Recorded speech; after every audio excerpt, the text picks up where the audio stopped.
yes, it's birthday time on Deep South Dining. Happy birthday, Carol. And grateful and surprised. All right. Thank you, Java. Happy birthday, Carol. Happy Charlotte, birthday. Malcolm, thank you. And a sign. It's all about you this morning. Listen, I'm very, very touched. We'll make a wish. Oh. Yeah. That was the easiest thing I've done in a while. Thank you, guys. That was very kind. You're welcome. Happy birthday. Thank Happy you. birthday, and Carol. I'll share my cake and this is a whole cake. Whole cake made by my wife, Kara. It is a apple cinnamon cake. Same as is in the slice there. So you have one And this to is celebrate. one of her famous thank you. That's right. Thank and then you. one to Birthday cakes take home. are very precious these days. Yes, they are. Well, look who's here. In the studio, we have one of our greatest posters and friends of Look cooking what and the coping. hurricane blew in. Look what the hurricane blew in. Our good friend Charlotte Duck Pelton from Jupiter, Florida, or around there, blew in advance of Hurricane Milton. You actually evacuated to Jackson. I did. I learned a long time ago when we had back-to-back hurricanes, and I had no power for 2 weeks, followed by about a month, and then no power. I'm like, I don't do this anymore. I leave. And so I called my daughter on Sunday morning, like, get me a plane ticket out of here. So she did, and here I am.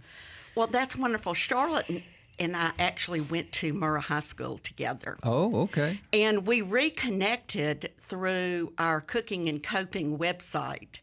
We're Totally. I mean, you are one of the top posters. You have a huge following. And what's so much fun is she has now a whole community of friends here that she had never seen in person until a couple of years ago. Mary Pryor Sherman, I had never met. I'd met Joe when I was here before because Carol was off on her honeymoon. Yes. And Joe subbed, and of course he is great to do that. So I knew him, but I had never met his wife. And I determined when we met and had dinner the other night, I'm like, she would be my BFF if I lived here. She's just a doll. But you actually used your evacuation time to eat through central Mississippi. Oink, oink. It's been a list. It's been a lot of people telling me, go here, go there, whatever, and I have totally taken advantage of that. Well, share some highlights. Well, let's see. I stay in the Fondren area, which is such a great location because right there's so many places to go. So I, of course, did oysters at Saltine. I have been to Char. I went with the Shermans to Shapley's. That was great. That's an inside track if you go with the Shermans to Shapley's. Yeah. And I met the young couple, the Shapleys. Mm-hmm. We had a great time. People kept stopping by their table because they know everybody. And the food was amazing. So the Lebanese breeze is known far and wide. Absolutely. So they were gracious. And I saw a photo. Somebody posted you had Elaine Trigiani's olive oil on the table. We did. And then he gave me a bottle to take home. And I'm like, okay, I'm going to have to be a convert now and ship it in. It's liquid gold. It is. So I had to tuck it in my luggage. So, yes, very kind. So, yeah, it was great. I saw Tuck Tuck Boom on your list. Tuck Boom.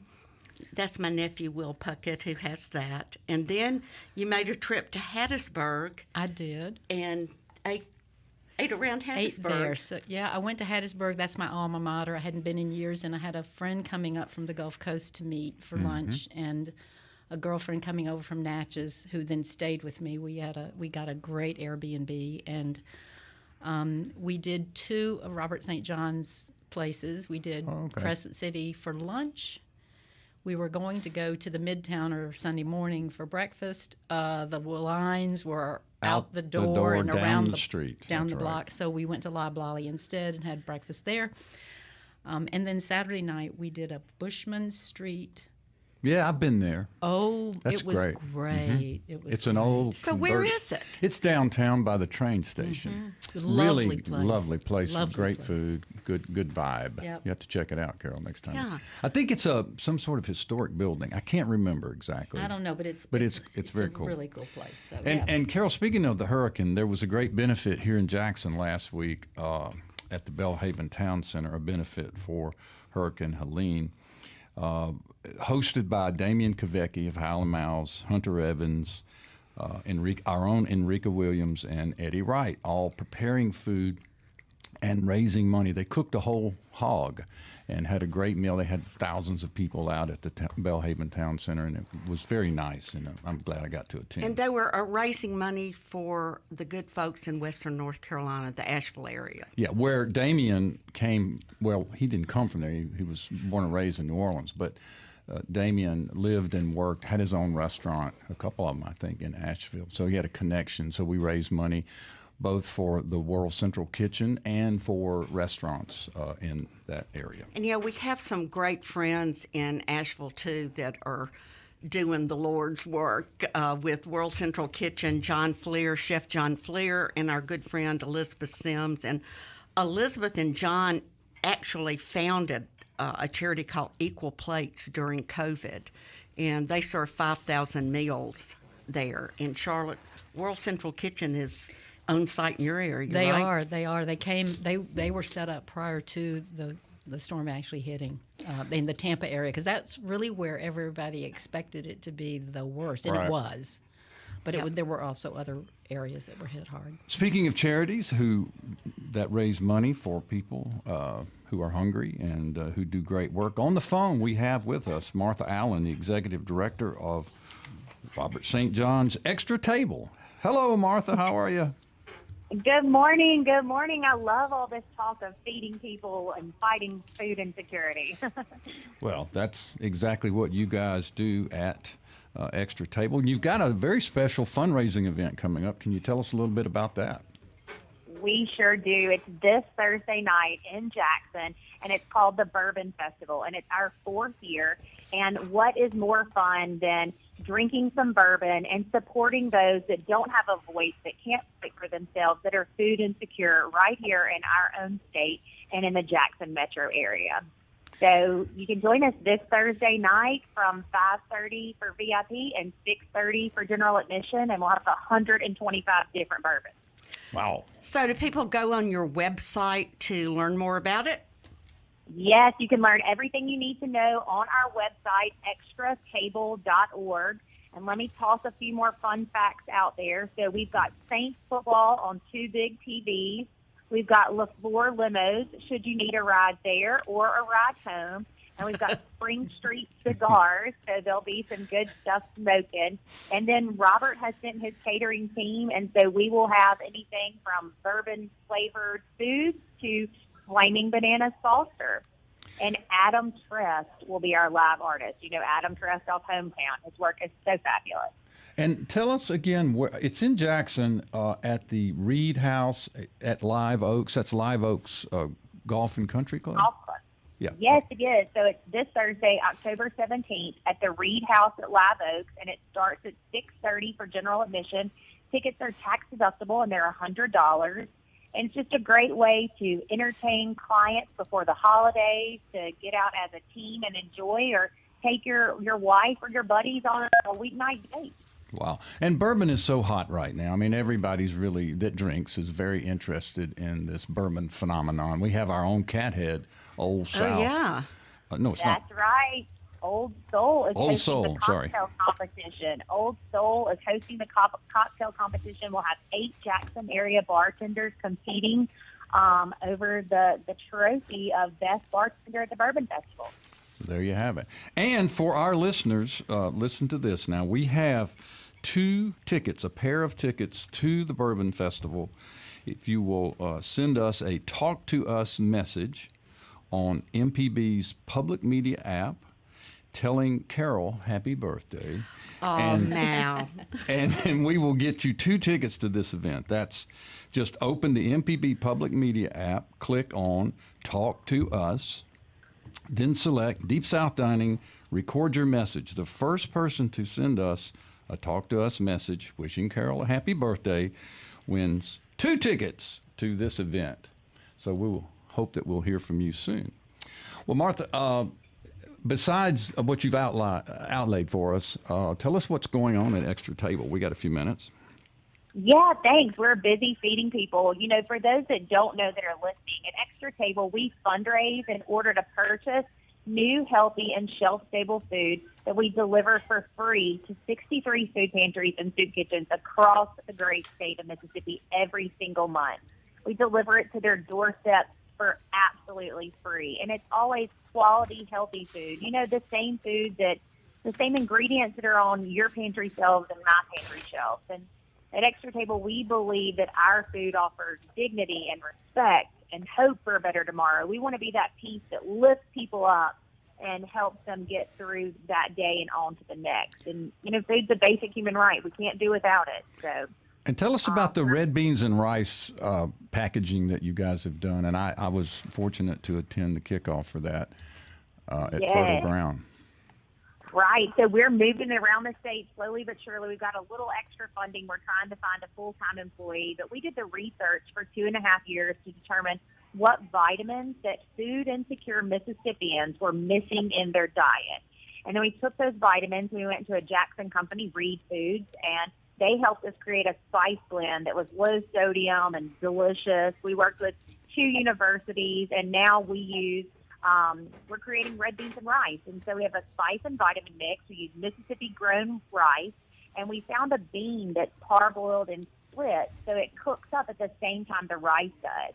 But the magic part of this, Malcolm, is that it's manufactured, so to say, or put together by volunteers. And 100 volunteers can package 10,000 meals, quality, healthy meals, in 1 hour. Wow. The packaging is respectful and beautiful, and, you know, it's nutritious and delicious.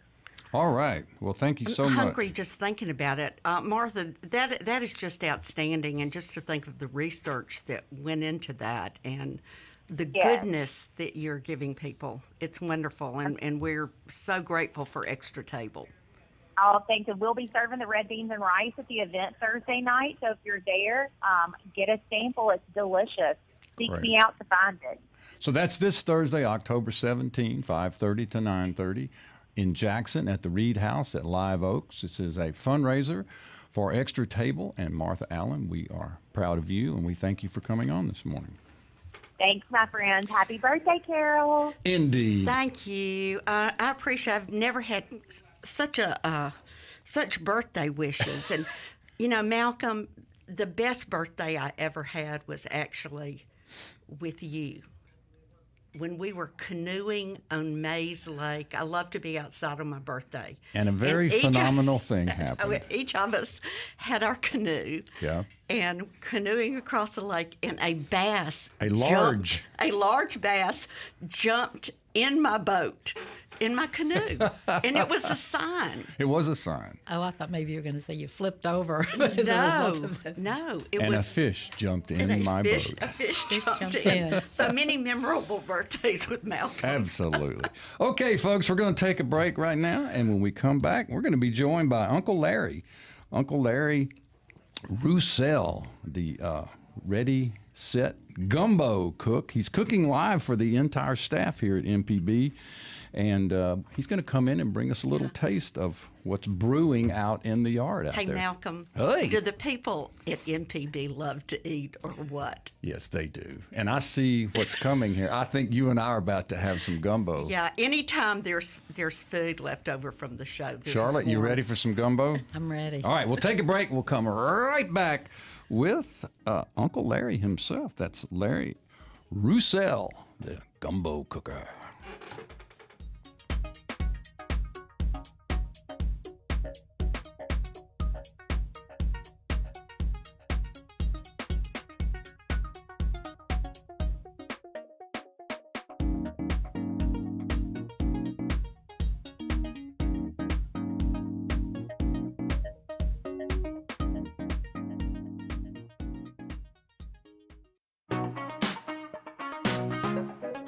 Do you look forward to Mondays? You do if you listen to MPB. Now You're Talking with Marshall Ramsey is compelling story.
Dining right here on MPB Think Radio.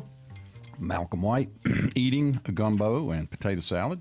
And Carol Palmer. How are you, Carol?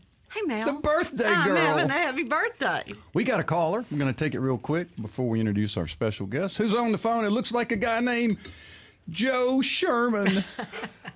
Good morning. What's up, Joe? I just called to say happy birthday to you. Oh, happy boy. Hey. Birthday to you. Happy birthday to Carol. Happy birthday to you. I'm overwhelmed by Sing it, this Joe. attention, and now from the Lebanese breeze. He's blowing in strong. Yeah, and Joe, we've already talked about you once, but that's very kind. Thank you. Thank you. Thank you. Well, y'all have a great day, and I've been listening to the show, and we had a great time with Charlotte. We're now best friends, and we'll be forever, and you have a great day. Thank you, Joe. Thank you, Joe. Great, Joe. He's our third wheel, Joe Sherman, the Lebanese breeze. We are always happy to hear from him. Before we introduce our guest, Carol, you had a special guest that you received from a listener. Well, last week as I exited the studio, there was a gift for me, and one of our wonderful cooking and coping posters, Jan Swearingen, left 4 pair of earrings that she made. I'm now wearing a carrot and a pea pod. Uh-huh. But there are tomatoes, artichokes, and look at those asparagus, Charlotte. Are those not wonderful? Gosh, that's very cool. So I can wear my food on my ears. Very It's good to have Yeah. it's good to have interaction with It our is, listeners. it is good. And They're Jan, beautiful. thank you so much for the earrings and for dropping them by MPB. I will wear them all the time. Very nice, very nice. So, a few months back, MPB's own Jermaine Flood and Java Chapman met our guest at the 2024 Mississippi Ag and Outdoor Expo here in Jackson. And they decided he must come on the show of Deep South Dining. And he's been cooking all morning, and he's been outside preparing this delicious gumbo, potato salad, and praline. I guess you'd call it a brunch, Carol. I would call this brunch. Please welcome Uncle Larry himself, Larry Roussel, to the show. Hello, Larry. Good morning, Malcolm. Good morning, Carol. And good morning, Charlotte. Thanks for having me on your wonderful show. Man, we are glad you are here. Now, you are from Louisiana, obviously. Did you not hear that? Yeah, I said it was said. Down around St. James Parish, I believe. Yes, we're between Baton Rouge and New Orleans, and this is how I describe how to get to my house. If you go to Baton Rouge and you took a pirogue or a canoe and you paddle down river and you stop halfway between Baton Rouge and New Orleans, beach the pirogue, cross the levee, you have my house. If my house is not there, you're on the wrong side of the river. Yeah, and it's actually Hester, Louisiana. Hester, Louisiana, a small community, about 100 families, yep. Now, you are retired from the petrochemical industry. Yes. Is that the right? That's correct. And you also served in law enforcement. I think you were on the sheriff's department. I worked for the Sheriff's Department in St. James Parish for 2.5 years and had a great time doing that way back when law enforcement was more loved for some reason than they are today. But I enjoyed that job a lot. But when I hired on at the refinery, instantly my pay doubled. Instantly. Yeah. That's a shame, huh? Yeah, that is a shame. You also served in the military, I believe. Yeah, but I tell people I fought the Germans for 2 months before I realized we was at peace with them. But not actually. I proudly served in the United States Army from 74 to 76, yep. And you were stationed in Germany? I beg your pardon? Were you stationed in Germany? Yes, I was in Würzburg, Germany for 1.5 years, yep, and I had a wonderful... So, I mean, you really learned a lot about food there. I bet you had some great German sausages. Yeah, beer. bratwurst, I loved it. And kind of like South Louisiana, every bratwurst in every town was a little bit different. That's what I was just thinking. Wow, what a great experience. I do love a good bratwurst, yep. We know we were impressed when we heard you were cooking for the whole staff because these people do love to eat. But when I was reading your bio, you actually cook for thousands of people at a time. Yeah, look, and I might be exaggerating, but I figure up in my lifetime, probably close to 1 million people with all these different events. How about I did. that? Yep. That's great. Now, you after retirement is when you got into this this business. I guess you call it a small business that you run with your seasonings, your rubs, and cooking for multitudes. Tell us a little bit about that business. Yeah, so when I started that, the first thing I came out with was my seasoning and flavor enhancer.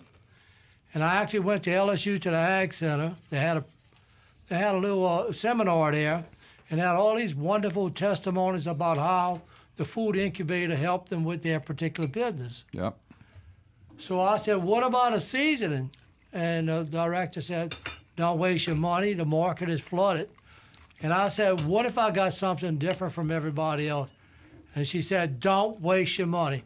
But I had to waste my money because that's the foundation to the rest of my products. The Ready Set Gumbo, the Ready Set Okra Gumbo, stew and a few, and my dry rub. So all of that, the main ingredient is my seasoning. So that's all of my recipes, all my creations. And, you know, if I would have just had a seasoning, guess what? I'd have thrown in the towel a long time ago because everybody struggles. There's over 300 in Louisiana. Everybody think they got the best. And I know I got the best. So you obviously have a secret ingredient in your flavor enhancer. Yes, sir. And you certainly wouldn't reveal it. But what you have is your own blend, right? That is absolutely correct. And that's something I worked on over time and just kept on perfecting it. Because, you know, I can make this 1 hour show a 24-hour show if I want to tell you. But when I first started, I actually did that in the Picayune out of New Orleans, the newspaper. They did a Christmas magazine about the river parishes, and that's where it was on. The reporter there, the writer said, oh, we need your gumbo recipe. So I gave him the one I traditionally cooked, 5 gallons, and he said, oh, no, you got to size that down. So I already came up with that little blend for jambalaya, and I said to myself, well, if it worked in a jambalaya, it ought to work in a gumbo.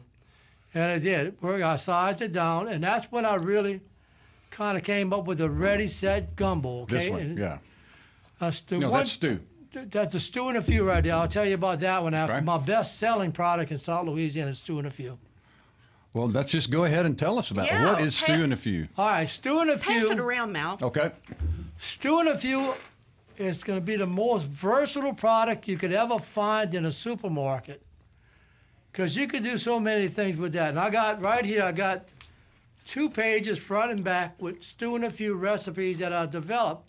And people develop more recipes by just trial and error when they purchase it. But you could do a fully cooked stew. For instance, if you wanted to do a crawfish stew, you take a pound of crawfish, peeled already, put a jar of stew and a few, bring it to a boil, simmer 10 minutes, it's done. That shrimp stew, chicken stew, beef stew, it's going to take a while. You got to tenderize that beef. That's the critical path to getting that to be a successful stew. But it's a stew base. It's a fully cooked stew base, and that one has pretty much 1-to-1, 1 jar to 1 pound. Yeah, you can put more meat if you want. You can make a ground beef, but any kind of stew plus a multitude of other dishes. I even did I call it my stew and a few beef stroganoff, so I did that one too. But you do red beans, white beans, field peas, all of that kind of stuff with stew and a few. Wow. So it's a good fundamental base to have in your pantry. Exactly, and that's year-round. They could use that year-round. Gumbo, for some reason, people have the mindset, which today is gumbo weather with that good, cool breeze. Yeah. But gumbo is a seasonal thing. October, November, December, January, February, and it slows down in March. And now, where can we find these products here in Mississippi or that's a good anywhere? question, Malcolm. Let's start with the closest places. Fairway Foods, and I'm going to say this wrong probably, but Pelahatchie, Mississippi, about 30 minutes from here. Fairway Foods, they got all my product in there. Joe Lang and his staff, the wonderful people. Because of that Mississippi Outdoor Show, that's where they found me. And Joe said, I want all your product in my store. When I leave this station this afternoon, I'm going to McGee. Same thing. That outdoor show, I'm going to be back again this February. McGee, Ace Hardware, and Central Ace Hardware, they want my products, so I'm stopping there on the way back home and stock them up. So how did you get into cooking for marathons? And these are running marathons, right? Yes, and that's kind of a long story too, Carol. But so what happened was in 2014, they had what they call a NACO convention, North American County Organization, something like that. So they concluded in the Superdome. So every parish in Louisiana versus counties in Mississippi, but every parish was represented, and they clustered us. River parishes, Florida parish, all of these different crossroads. So our parish president said, we want you to cook. What do we want? I said, we could do a chicken gumbo. They will love it. We could do a seafood gumbo. They will love that. But I said, you want to knock their socks off? Let's do a crab soup or a crab bisque. We did that. A guy from the neighboring parish, essentially the jambalaya capital of the world, he said, Larry, you need to come cook for the Louisiana Marathon. And from there, I did the Louisiana Marathon, about 5,000 people on a Saturday and Sunday. And I do the Golf Course Marathon in Biloxi, about 2,000 people on Sunday. And then I also pals with Blue Runner Foods that make the red beans. I do the Crescent City Classic in New Orleans. Wow. So just one thing led to another, and you begin to be called on to cook at these marathons, to cook for large crowds. Yeah, it's large crowd, but that was pretty much after I retired. But any kind of disaster, like right now, somebody said, you going to cook in North Carolina? I said, if I get the call, I would be happy to go there and feed them people, because, I can tell you, I did it in Louisiana many times. I did it in Texas, and I know the feeling. The first day, the first thing everybody in South Louisiana is going to do to all of these hurricane victims, bring them jambalaya. The first plate of jambalaya you get, you're happy, it's delicious. And the next day, Carol brings a plate. Oh, thank you. The third day, Charlotte brings a plate. Look, I think I'm tired of jambalaya by now. But I did that after Ida hit. I went to a town called Chauvin, and I cooked for that. And I said, we're not doing jambalaya, we're not doing gumbo, so we did a chicken stew and a few. That's what we did. That's great. This is really delicious. I'm sure the good people in North Carolina and in Charlotte's home in Florida, she just... Oh, yeah. They would love to. My heart goes out to all of those people, without doubt. It's so wonderful. Food people always are so generous anyway, but going to these disasters. And Mal, while we were on the air, I got a text from Damien Kavicki, who is one of the owners of Hal and Mal's, and was he was part of a fundraiser, and they actually raised $10,000 the other night for World terrific. Central Kitchen. Wow. Good job. Wow. That's great. And they had like I said, they cooked a whole hog, and it was a great crowd coming out. Now tell us about the gumbo we're eating right now, Larry. Okay, that gumbo there, in Louisiana, 2, 3, 4 hours they'll make a gumbo, right? But when I you know how they tell you patience is a virtue, right? They tell you that. So here's what I tell people. When you cook something, if you can be consistent, you need a recipe. If you want to be consistent, you can kind of eyeball things. You could cook without using a recipe. But if you want to be consistent, you need to develop a recipe for a few reasons. To be consistent, but also as a checklist. Hey, I put that ingredient, I put that ingredient. So once I develop that recipe, now when you're going to go to produce it for customers in supermarkets, well, guess what? Now you got to go through a lot of testing. So the company I use, they call them co-packers. They produce products, but they want to generate a little more business, so they partner with you, and they work on tweaking your recipe for shelf stable and consumer safety, right? Food safety. So when you get to that point, now they got to put things to get the ingredients or different things to get that pH just right, get everything just right, so it's going to be safe. Right. And that took a little while. So whenever we were doing that, we was coming up with different little problems, and I wanted something where I could feed a family of 5 or 6. And the original recipe could only feed about 2 to 3 people based on that jar. So I was sitting in my shop, my kitchen, whatever you want to call it. I said, I need to do something. It was actually being tested at the time. I said, I know what I'm going to do. I'm going to make a concentrated product. I'm not going to put as much water. Put less water. I'm going to make a concentrated product. And my buddies that's warming the food up outside for us right now, he came over. I said, go cook this. Try it out. Give it to my sister. Try it. Do this, and this is how we're going to do it. And they both said it's great. I said, so I was on to something.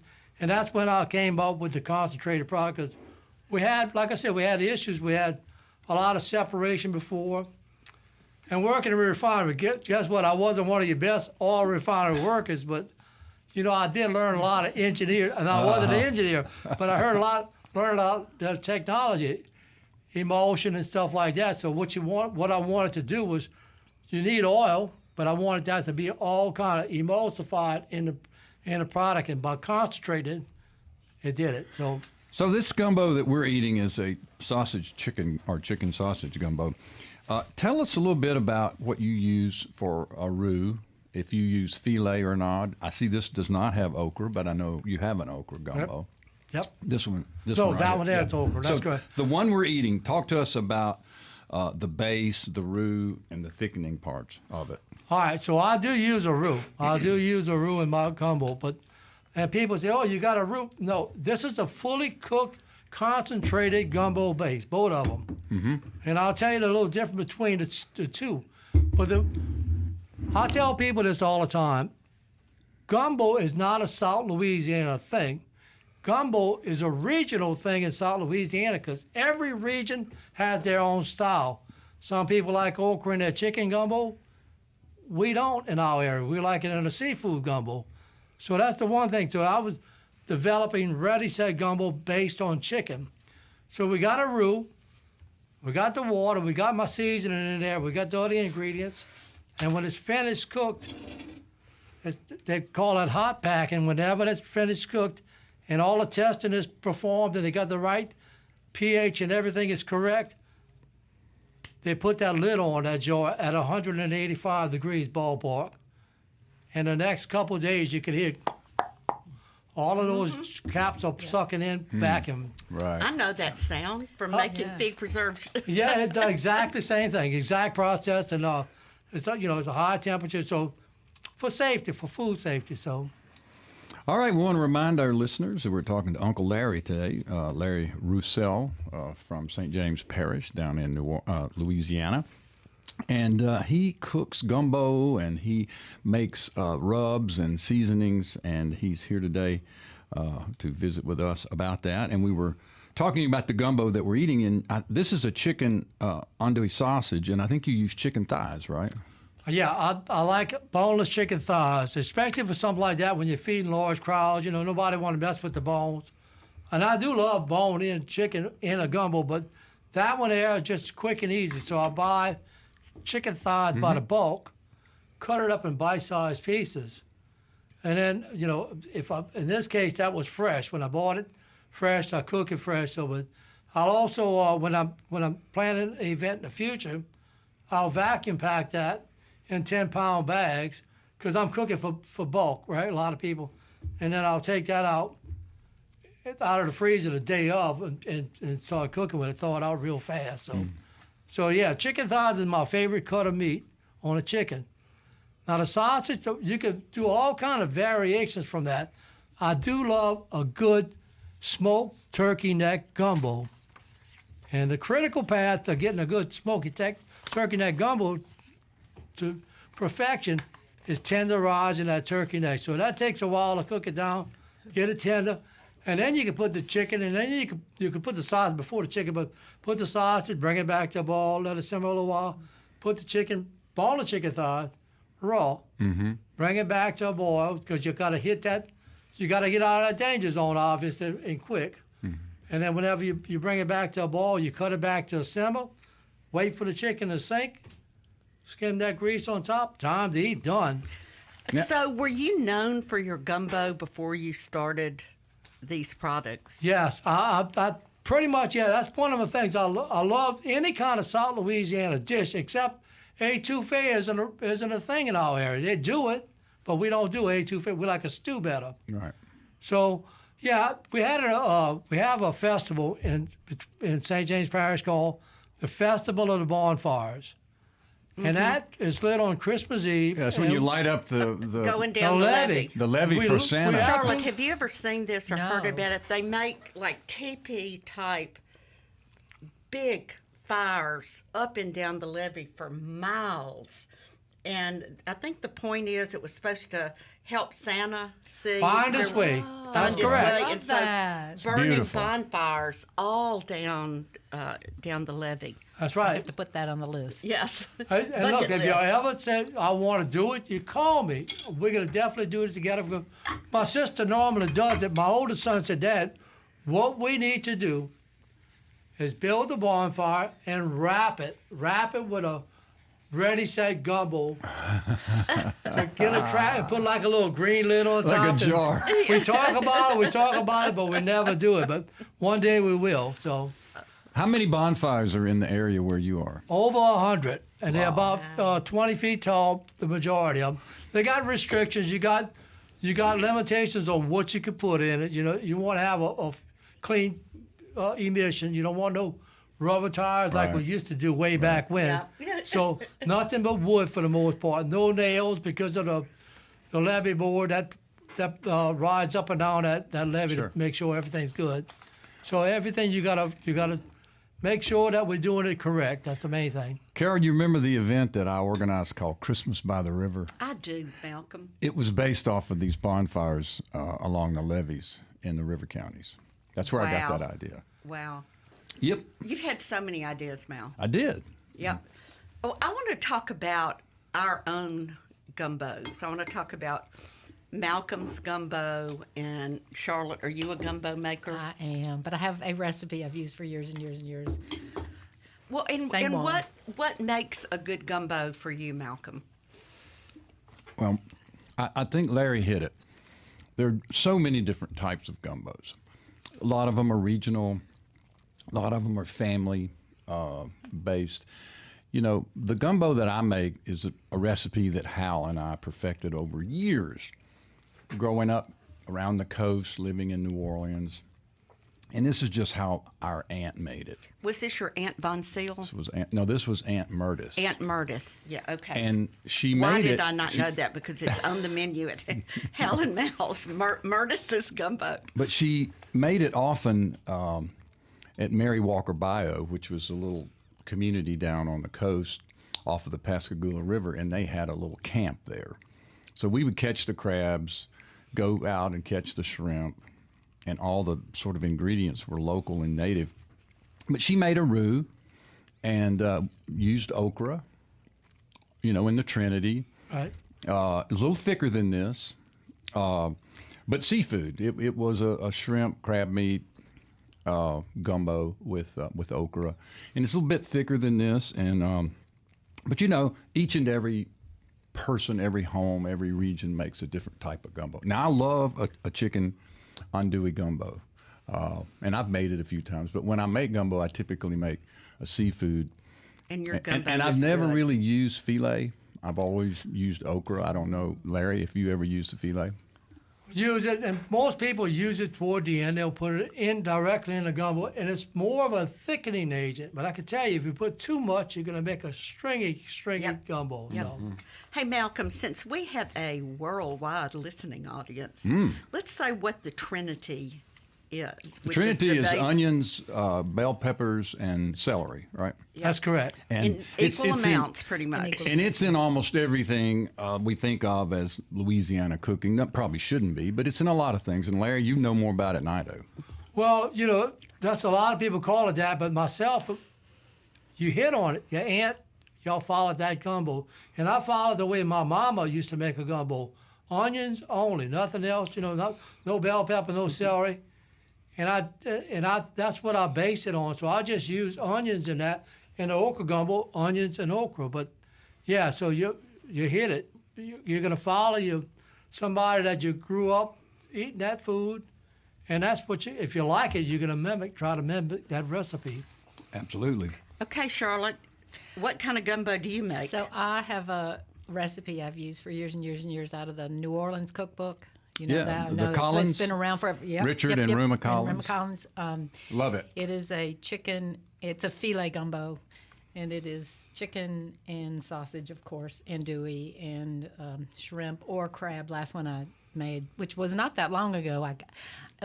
We've been so hot, and I said, it's got to cool off soon. Let me make some gumbo. So I did, and I've got the rest in the freezer. But it is a filet gumbo. It is not okra. Carol, what about you? Do you have a favorite gumbo or a style that you like to cook?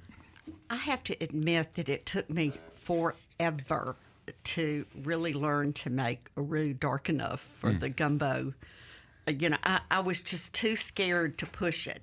And somebody would say, well, put a jar of peanut butter by the side of the stove. And when it gets this, this right before color, it gets that color, because if you wait, then it keeps going.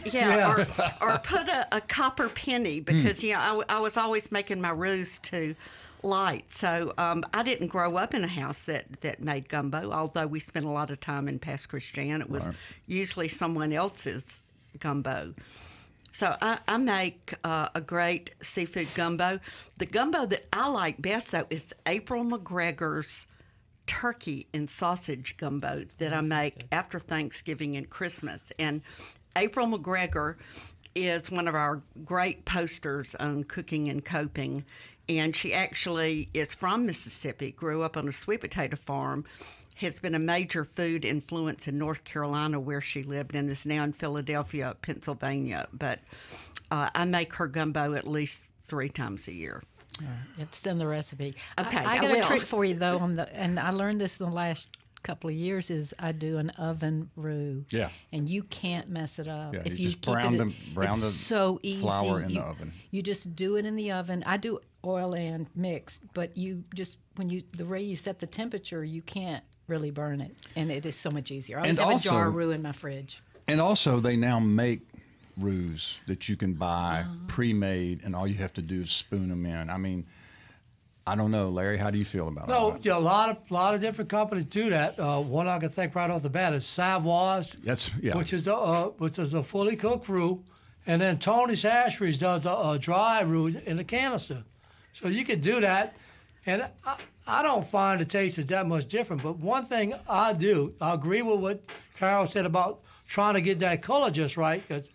And trust me, I never had no real culinary schooling, all right? But I did watch the late great chef Paul Prudhomme, and he said the darker you make that roux, the less thickening properties it's going to have. So if you go too dark, it won't maintain that thickening property. So he's saying, like, some people want it coffee colored. That's too dark, you're saying. Yeah, they got all these different roux, a blonde, a white, a mahogany. No, all a these different white roux. roux's easy. That's an easy roux to make, yeah. But I'm going to tell you, there is a remedy to that, and I do it.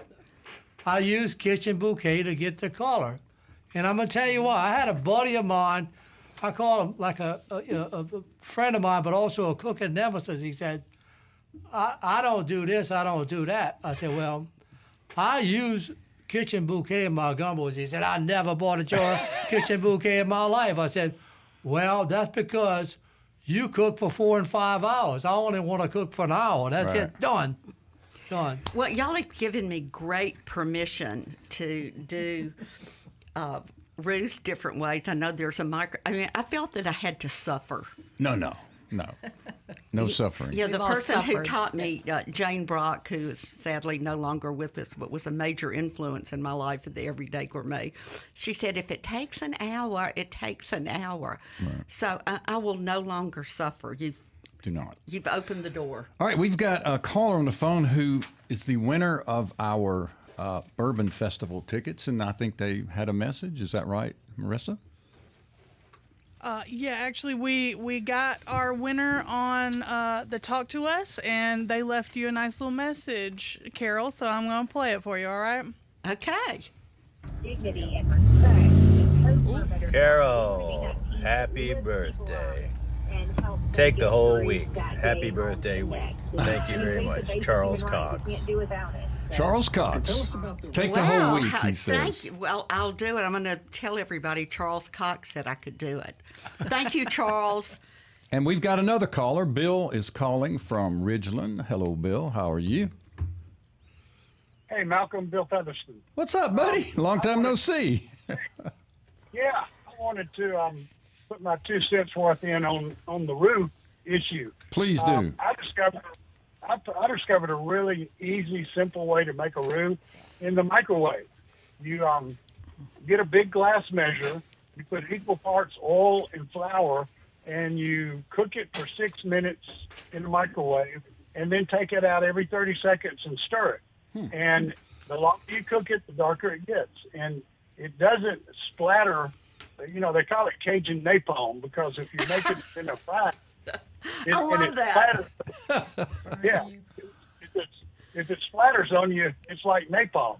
So this way it avoids the napalm effect, and it's real easy to do. And then you can take some of your Holy Trinity and mix it in with the roux and put it in the microwave and stir it, and that cools off the roux and also cooks the vegetables. Get you an early start, yeah. I am so impressed with all this knowledge that we've gained this morning. Bill Featherston, man, thank you so much for listening and calling in with that tidbit. Thanks so much, Larry. I love y'all so much. Oh, yeah, I definitely think that's a great style, too. You know, if like Carol said, if you don't have an hour to cook a roux, I'm going to tell you all another secret, okay? 2002, we talked about gumbo, me cooking in a gumbo cook-off for the festival. But in 2002, we did 3 different categories. We had what they call, I got them to change the name to melange, which means a mix. A melange, the poultry or the chicken, and the seafood. So that particular year, we had about 45 gumbos in 3 different categories, and all 3 of my gumbos placed second, and second, based on my new formula that I came up with. Instead of using just a all-purpose flour, Gold Medal Wonder flour. It's a fine sifted malted flour. It doesn't clump up as easily as the regular flour. I started using that. Got my kitchen bouquet to get the color. That's to speed up the process. Now, that is a hot tip. Good tip. Wondra. Okay, got another caller from Charleston, South Carolina. Kevin, you're on the phone. Hello, are you? Hey, gosh, if I was any better, I'd be you. If I was any better, I'd be twins. Amen to that. Finer than frog hair.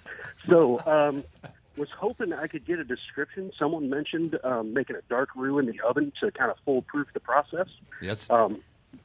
So I was kind of hoping someone could describe that. And also, you talked about being able to store the roux in the fridge. Uh-huh. I'd love to hear a little bit about that so I can apply that. Okay. Yeah. Charlotte, you brought that up, and I use the method myself. Yeah, I Googled it, I don't know, several years ago because I didn't want to stand for hours and hours and hours, and I just, equal parts oil and flour in the oven in a cast iron skillet, of course, stirring it periodically. I can't remember the temperature, but again, Google it. And then, I cool it off and put it in a jar, so I always have a thickener in the fridge. So you put the cast iron skillet with the flour and the oil in the oven. In the oven. Now what I do is just put the flour on a tray and brown it. I've heard that too. Without oil, and when it's the color I want it, I take it out of the oven and add it to. Larry? Well, yeah, I've never done that. I know a lot of people do it. But like I said, when I came out with my stew and a few, if you're making a stew, of course, gumbo's going to be a little bit different, but stew and a few, you can make so many different dishes with it. Basically, the roux is in there, but I'm just doing it the way I told y'all. But, yeah, they do the dry roux in the microwave in the oven. They do the one, like you said, on the stove top or in the oven with the oil and flour. So it's up to each person the way they want to do it. Malcolm, I'm going to try yours because the problem I have with mine is it's kind of like tahini. You know how it gets so all the heavy goes to the bottom. Right. Trying to get it stirred up again. So having it dry and just storing it in the fridge, I think might be a. Yeah, and I think it will stay in the fridge for forever, a month or so at least. So, so Kevin, thanks for listening. Thanks for calling in, and I hope that's a helpful tip. The flour tip was great. Yeah, and I do that since 2002 when I came up with that. I said, I got it. I'm competing against these. Everybody's proud of their particular, whatever it is, whatever, gumbo, jambalaya, whatever you cook, but that's when I came up with it. All right, Deep South Dining is a production of Mississippi Public Broadcasting's Think Radio. We are funded by generous contributions from folks like yourself, and we thank you. Our show is produced by Marissa Vaughn for Martha Allen, Larry Roussel, and our my co-host, Carol Palmer. We thank you for tuning in today. We also thank Charlotte for being with us. It's always great to have you. Stop in anytime. So please stay tuned now for Marsha Ramsey's program, Now You're Talking, followed by Southern Remedy at 11. And please listen to us every Sunday and every Monday morning at 9 a.m. right here on MPB Think Radio. And let's have some gumbo, y'all. Let's do it. Let's say bon roux. There you go. There you go.